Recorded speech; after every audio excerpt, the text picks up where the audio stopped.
Consumer home security systems, they're all trash, and I've tried a lot of them. Abode was unreliable. SimpliSafe, not much better. Arlo was feature incomplete. Ooh, nice, AirPods. I've been using Ring the last few years, and it's been fine, except for the horrid app and the fact that they went from charging $10 a month to $20 a month for 2025. I'm over it, but here's a little secret. Here's a little secret about alarm systems the security companies do not want you to know about. Because 99% of alarm signals are false positives, an increasing number of police departments are just refusing to respond to alarm requests unless, number one, the property owner has filed for a permit, most don't. Number two, the call center comes from a monitoring center that has a contract with the given local police department, many aren't. And number three, there's visual confirmation of trespass, either from an on-site eyewitness like a neighbor or via camera feeds from inside the home. But what if I told you that you could build your own alarm system using the same equipment used by banks, government buildings, and businesses with rapid police action for just $5 per month and with smart home integration? All for about the same cost as one of those crappy off-the-shelf consumer systems like Ring. Would it sound too good to be true? Perhaps, but it's not too good to be true. Check this out.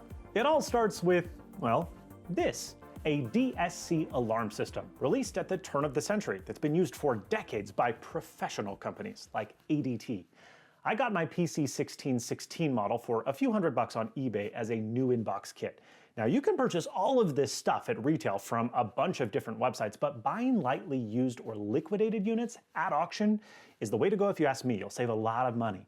Now the essential components that you will need are the main board, a keypad, and a 16-volt AC transformer. You'll also want a cheap sealed lead-acid battery for backup power during outages, plus an enclosure to house everything inside of. Now, DSC isn't your only option. The Honeywell Vista series is another time-tested system known for reliability. It often costs less than the DSC and is more easily available given it was designed for homes rather than for enterprise installations like this. Now, both systems have their own strengths and weaknesses, their own fans, and I will link some resources down below for you to research which one is best for your home. That is, if you're like me and you don't already have an abandoned system ready to be resurrected for a new era. Many lucky folks out there do, and if you've got that, just use it. It's there. Smoke them if you got them. Welcome to my very ugly utility room, asbestos tape and all. And I'm going to try as best as I can to mount this panel in a way that makes sense. There's really two tips I have for you. The first tip is you want to choose a room that has fairly easy access to the rest of your house if you're choosing to wire sensors. This room doesn't have any drywall on it. I can access in between this level and my floor joist for the next level, so I can run chases of cabling there if I choose to do that. And or if you're going wireless, which I am primarily doing, we'll talk about that in a minute, you want to have your wireless keypad, which is actually what transmits and receives wireless signals, in an area where it's centrally located so it can reach the extremities of the home.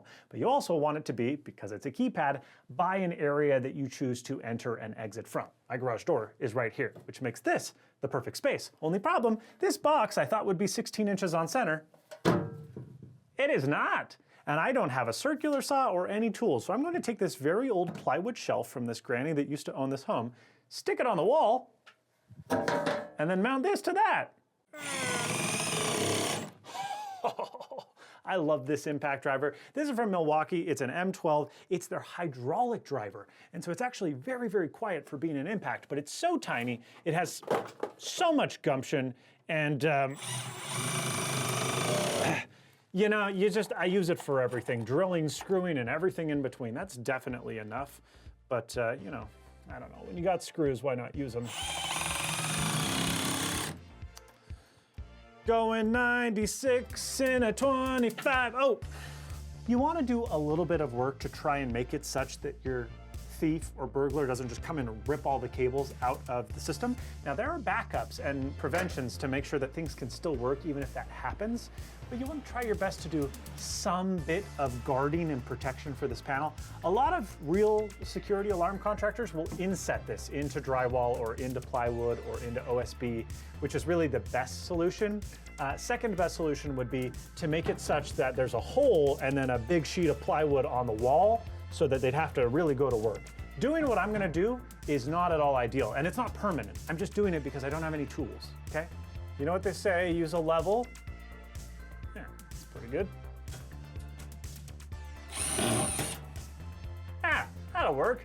Security through, not obscurity, it's fairly visible. I guess it's pretty high up. If Joe Rogan was in here, he'd be like, come on, give me that. If you don't have a hole saw, you can just create a bunch of trypophobia through which to push your wires. Okay, speaking of wiring, we've got some work to do. At minimum, we've got to wire up our DC battery. We've got to wire up our AC input, which comes from our 16-volt AC transformer. This is a non-polarized input, so it doesn't matter which cable goes into which slot. Then you've got an aux/bell input. These are utilized for a couple of different things. Aux is often used for smoke alarms and carbon monoxide sensors. Bell is often used for, as you might imagine, bells or sirens. Sirens, which can even use external power and get incredibly loud, like this 30-watt outdoor siren that will wake up the whole neighborhood, because again, security is mostly deterrence, and if you can deter people from breaking in with a huge horn-loaded siren on the side of your house and very, very, very loud noise, that's frankly as good as the police. Next up, you've got to wire up the red, black, yellow, and green wires to your individual keypad that you're choosing to use, and then each one of your wired zones. So each sensor acts as its own zone. I have zone 1 and then a COM wire. Zone 2 shares that same COM wire, zone 3 to COM, zone 4 to COM. Basically, you're going to wire up any wired sensor that you choose to have. The benefit to wired should be fairly obvious: robustness. At the end of the day, these sensors are all just binary sensors. They're normally open or they're normally closed. They're not like modern sensors where they've got weird old radios in them and Wi-Fi setup and Bluetooth. No, it's just a switch that if there's continuity from one end to the other, worky. If not continuity from one end to the other, not worky. Something wrong. Sound the alarm. Really, really simple stuff. And the benefit to this is that you can use third-party devices. Like the smoke detector I have, it's not made by DSC. It doesn't matter because it's just a switch. It's either open or it's closed. Now, the devices themselves might have their own onboard logic, like these infrared motion detectors, but in general, they just send back yes or no to this board, and that's what's so great about the way that this thing is set up. So you can choose to wire as many zones as you want. I'm not going to do that many because I don't have that much access. This isn't a new construction. I'm retrofitting this. I'm gonna wire up my keypad, a smoke alarm, let's do an infrared sensor and maybe a glass break sensor, temperature sensor, and then let's call it. And let's make everything else wireless, because wireless, easy. They say you're supposed to replace electronic smoke detectors about every 10 years, but that one I think is gas powered. I'm joking, but it's so old that there's no way that it would work even with a new battery. So I'm gonna replace it with 2 new sensors. We've got a glass break and motion sensor here, and then a smoke and temperature sensor here. I'm just gonna poke a big old hole through the wall, and hopefully I can fish my cable back into this room. Shouldn't be hard. Keyword being shouldn't be. Okay, hopefully we're not hitting a stud or ductwork or electrical or plumbing or send it. I do think I hit the bottom of the ductwork. Let's see, hold on. Maybe not.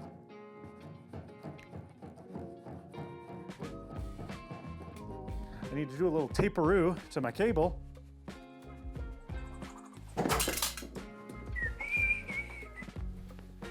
It's like flossing. All right, you'll notice I made 1 hole, but I actually made 2 holes. That's okay though, because I am a genius. You see, most sensors are wired up with 4-wire alarm wire. It's a 18 to 24 gauge usually. And I didn't want to buy any of that. So you know what's the same gauge, but puts 8 wires in instead of just 4? Ethernet. Twisted pairs, it's shielded. It's gonna be fine. Right here maybe? Yeah. Glass break closer to the door. Motion captures both doors. Yeah, I like that. I can already see all the Europeans commenting, but I can't put the hole through my house. Yeah, we'll get to wireless stuff here soon. There's no cable cavity. You're supposed to just jam it through one of these little holes. I don't like that. Don't like that one bit. When all you've got is a hammer, everything is a nail. This is so hard to fit in. Just like this segue to our sponsor. Just kidding, that's actually really easy because the Hohem iSteady M7 smartphone gimbal is what you've seen all of the B-roll shots on so far. Let's start with the basics. Because this is a Hohem gimbal, it's packed with all of their standard fare. A 193mm built-in extension pole for low-angle shots, group selfies, and even fake drone moves. You've got fold-out tripod legs to rest the device or to frame a static shot, and of course you can use the 3-axis stabilization to keep everything buttery smooth during even the most complex of movements. With a 500-gram capacity, it accommodates even the largest and heaviest phones in addition to external accessories like lights or microphones. Oh, and that 360-degree pan rotation, it is perfect for these wild Inception-style shots. Next up is the detachable remote, now with a color touchscreen, because it's not just for controlling the gimbal, it is a real-time preview screen so you can frame your shots perfectly without ever touching your phone. But of course, you can adjust gimbal settings right from the device itself. The real magic though, it's the advanced AI tracker. Unlike most gimbals, this runs entirely on device. You don't need to use an app or Bluetooth or worry about compatibility headaches. It works with any app on any iOS or Android device. You name it. Gesture controls are what make it so easy to start and stop tracking. You just flash an OK sign or select your subject on the touchscreen remote, and well, you can even use gestures to customize your framing. Whether it's a person, a pet, or even a moving car, the tracker locks on and doesn't miss a beat. Oh, and with its built-in CCT and RGB fill lights, you can add cinematic flair at a moment's notice. The Hohem iSteady M7 is a gimbal built for creators who want powerful features without restrictions. And if you're ready to take stuff to the next level, check out the video description below. All right, so now comes time to mount our keypad onto the wall. And I've got a really good feeling there's probably a stud right here.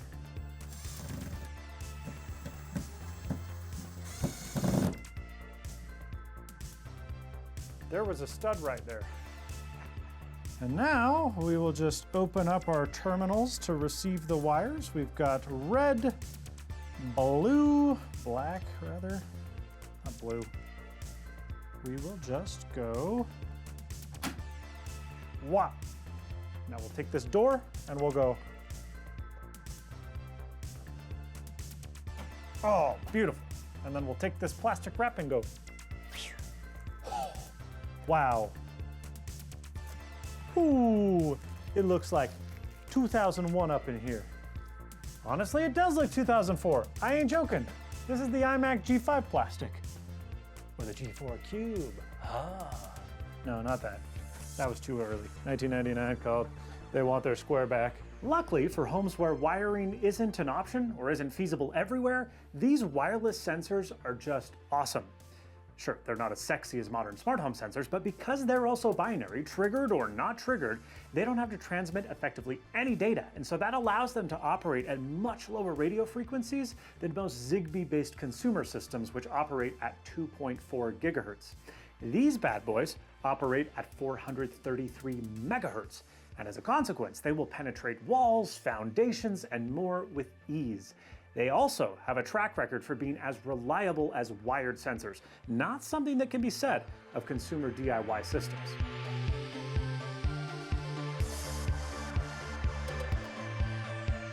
Okay, we've got our wired and wireless sensors ready to go, but how do we program them into the system? All right, I gotta be honest, this is one area where modern app-driven technologies handily surpass these older systems. Programming kinda sucks, especially if you get sent the wrong keypad like me and you didn't notice until a day before your paternity leave. DSC makes two keypads, one with an alphanumeric LCD that walks you through menus and through other stuff, and then there's another keypad that's Satan because it provides zero data on screen. It's just a segmented display. It just beeps. Let me demonstrate. Okay, so you've got to enter programming mode with *8.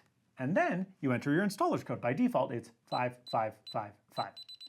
You're then asked for a section code. What is this? Oh, it's literally every single function of the entire system buried in numbered directories. This is a device where you have definitely got to have your manual on hand. Luckily, the manual is very good.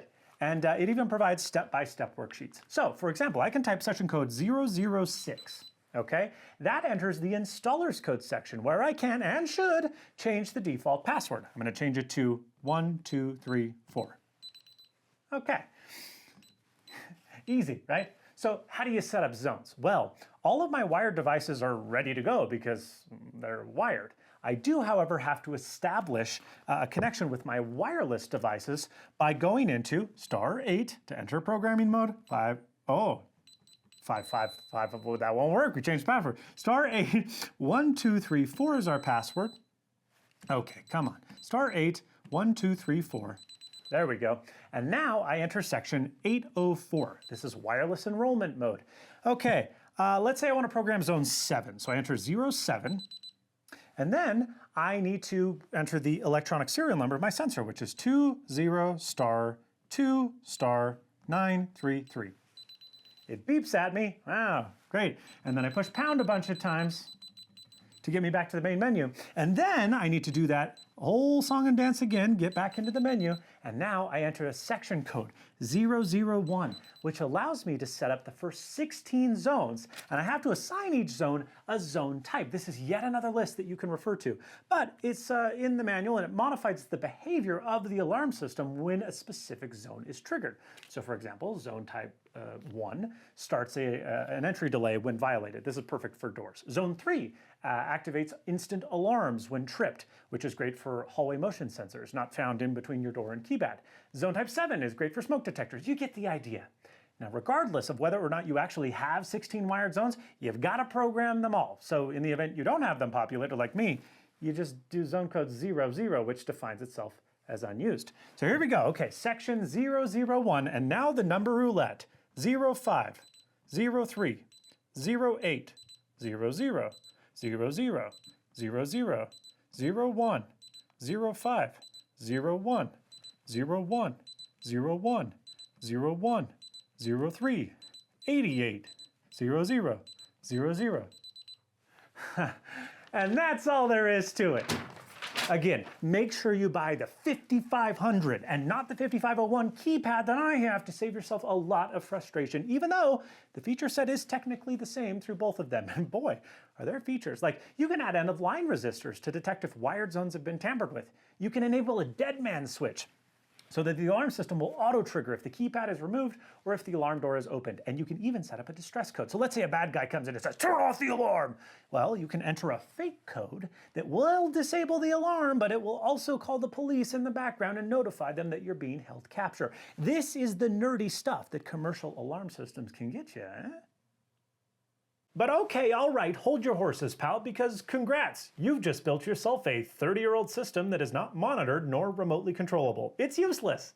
Now, you may have seen an RJ11 phone line connector included in your box when you bought your panel. Yeah, that preposterous landline method of contacting the alarm company does us no good in 2025, so we are going to use a modern piece of hardware designed to work with these old systems, a TCP/IP-based bus-level interface. This one is the Invisalink 4 by Izon, but there are a number of different companies that make this same thing for a menagerie of old systems. We install it into the panel in much the same way that we did the alarm system itself, and we piggyback onto the keyboard's bus wiring. Last, we provide our new PCB with an Ethernet cable, and well, we're done, at least with the hardware. Theoretically, because now comes time to enroll the device inside of our web-based Izon account. And let's see if I can figure this out all by myself, because I bought this without watching any tutorials or reading any manuals. I push add system, and Invisalink card, that's what I have. A DSC system. I have my Mac ID ready to go. And then a device name. We can call this Snazzy Labs. Okay, now we're truly in uncharted territory. I haven't done anything. New device successfully added. Okay. Wow, look at that. So I can go to details, and then wow, okay, so I can update the device. Oh, error, panel not connected. Check wiring or registered as wrong panel type. That's not good. Well, maybe it's just a firmware thing. Let's update that. Request for firmware update is queued.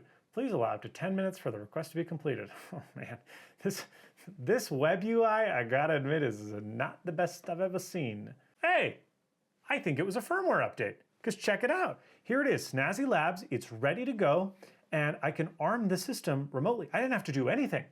It just like inherited all of my stuff. Now, zone activity, it says there was a zone closed 13 minutes ago at zone 1. That's my motion sensor. So it closed 13 minutes ago because that's the last time we were downstairs. But in theory, I can just arm Snazzy Labs. I just heard the beep from the system. That's amazing. And disarm Snazzy Labs? Okay, and now I have to enter my code. 1, 2, 3, 4. I think I still have the default. It beeped. It worked. Okay, so I've done nothing. This is great. I thought I was going to have to go through and program all of my sensors. It just adds itself to the system as if it's a secondary keypad, except for it's completely remotely controllable over the web. Now, Izon does have an app, but it is absolutely heinous looking.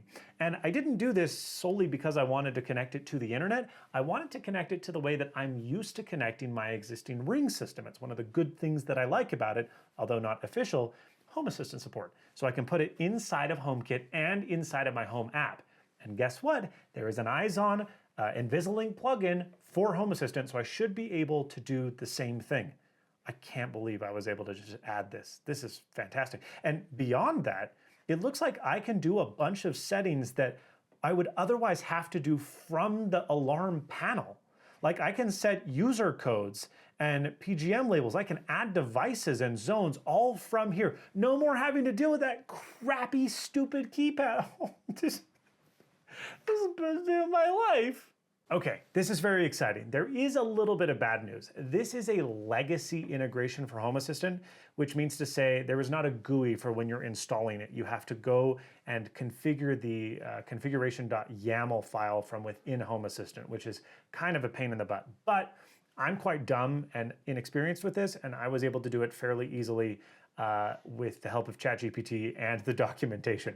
And if we come into my overview, we can see that I can arm and disarm my panel. We can see 2 binary sensors, and that's because, again, time is of the essence here, and that's all I've done. But all I am going to have to do is just go through the rest of my list and say, zone 7 is this, and this is what it is, and it adds that as a binary sensor inside of Home Assistant, which then I can, down here, say, hey, oh great, put that into HomeKit. So then, all I have to do is go to my notifications here.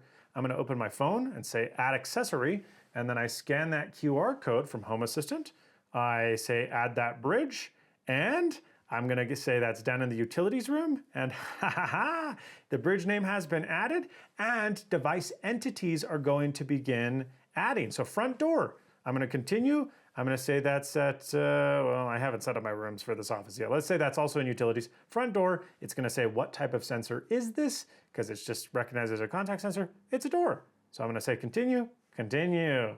Hey, motion sensor. Yep, that's also in the utilities room downstairs. Downstairs motion, continue, and that should be it. But now, oh, and the security system. Yes, utilities as well. Continue, continue.